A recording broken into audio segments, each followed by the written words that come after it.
And that's the end of the stream. Sorry, guys. Oh, hey. Hi.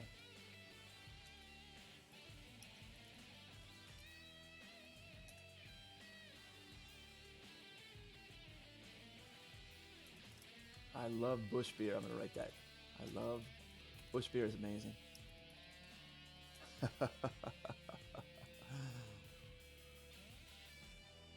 That's me. Edubzzz. Hey, Bush. I'm going to follow you. Do you have a stream? Are you streaming? Because I'll follow you. I'm so new at this Twitch streaming stuff that I don't know if you're actually watching now. Yeah, you're not. No viewers. Okay. I gotta put.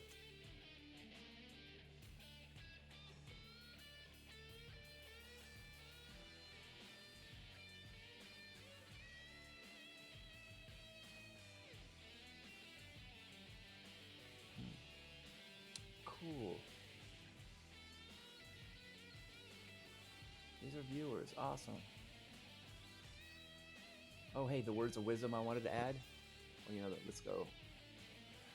Before I close out this stream, I'm gonna shut the music down. Okay, so here's what I wanted to say. I was talking to my brother, my half brother, just about an hour ago before I went live on this stream. This is a short stream. So in the conversation, he's all the way in Oregon. I'm in Florida, so it's 3 hour time difference. So it's a big deal for me to catch him. And I always like to get those words of wisdom from my big bro, because he's so cool. I wonder if you guys can hear me. I don't see my volume. Oh yeah, okay, my microphone level. I want to make sure my mic's working, and now I see it in the lower left corner. Okay, so here's the thing. He was telling me about ground beef. When you eat ground beef, when you cook ground beef, you consume the fat because most of the vitamins and minerals are in the fat of ground beef. Uh, Beef in general, anything beef and it's totally fine to cook it up in a skillet, no problem. Most people just have skillets. Nobody has a room in their balcony, their small apartment balcony, to have a barbecue. And besides, when you use a barbecue, you introduce carcinogens to the food. Even though it tastes much better, nothing tastes better than a barbecue beef, but you're introducing carcinogens. So when you pan fry it, you sear it. You get the pan really hot and you sear the outer side of the. You take the ground beef and you flatten it down in your hands into a pancake, about a quarter-inch thick. Then you heat up the skillet super hot, and you don't add any oil, just a skillet. And what you do is you take a little piece of that ground beef and you put it on the pan. And when it starts to sizzle, then you know the skillet is hot enough. And you got to let it really sizzle though. You got to start smelling it, and then you take that ground beef and you put it right there in the pan, right on the pan, flatten it down, and then you cook it. You cook it quickly. You sear the outside, but you leave the inside kind of raw or as rare as you can get away with. Um, you want to be using ground beef with high fat content. It's got to have about 15% fat is low. You want to have more than 15%, like 30%, because that's where all the vitamins are, the minerals, the vitamin B's, complex vitamin B's, all that, the whole lineup.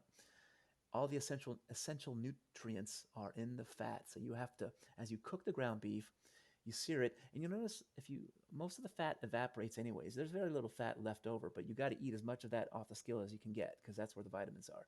Now you don't want to overcook it because you'll cook off the fat too much. You want to make sure the fat's there.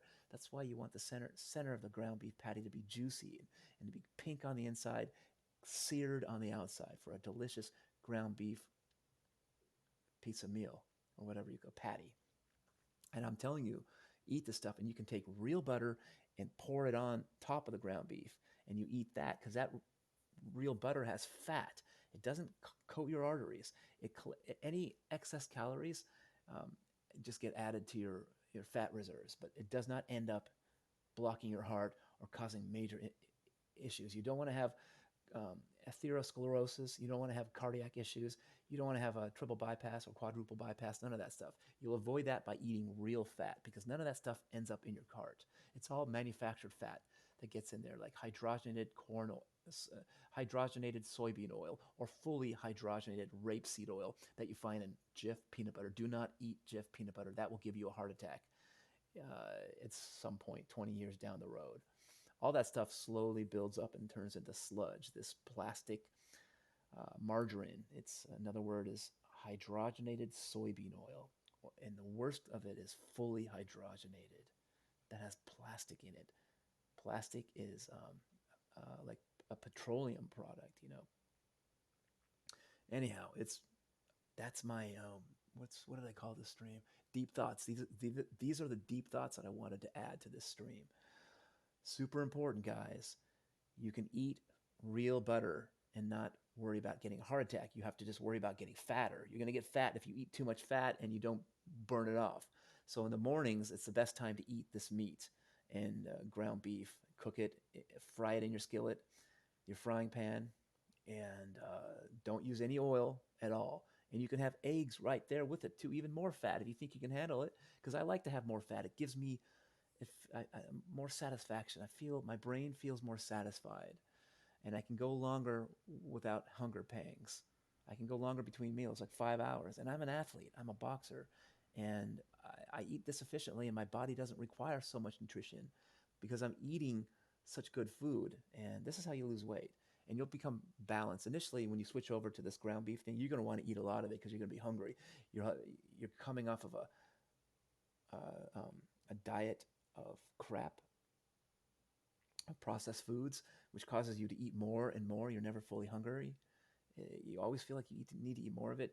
Well, you eat this ground beef and the butter on top of it, real butter, and you'll notice that over time you'll be eating a lot less of it, small, like a pound of it or 3/4 of a pound for a patty. And we're talking a whole meal. You know, it's just beef with all of B vitamins that it has and all the nutrients, all the calories, and you have eggs with the yolks sunny side up. And you can flip them over. It doesn't matter, but you want it's nicer to have the yolk intact. It just tastes better.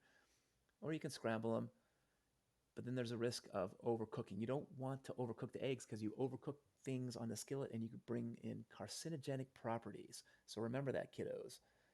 Sear it, cook that, get that skillet super hot. Now here's where you want to add a little olive oil, okay? You put olive oil, only olive oil, and I'll explain later in another podcast or another stream. But it's olive oil, right? So this is important. Olive oil, and you just a teaspoon or a couple teaspoons, not a tablespoon, and you fry up. You heat up the skillet or the frying pan to like the highest setting, 8 or 9, maybe not 10, which is the max setting, but 8 or 9, very high. You let it sit there and you wait for the olive oil to smell. When you smell the olive oil, the warm, nutty flavor of olive oil, then that's a cue to start breaking those eggs and putting them in the frying pan. And then you cook them up. It takes about 3 to 5 minutes. I do about 4 eggs, and then that's it. You're good. You're good to go. You eat that with your meat, your ground beef in the morning, and you're going to be feeling good until lunch. You won't even need to take a snack break before lunch. You can go 4 to 5 hours before you need to eat again. And then when you eat again, you can do meat again if you want to, or you can go to vegetables.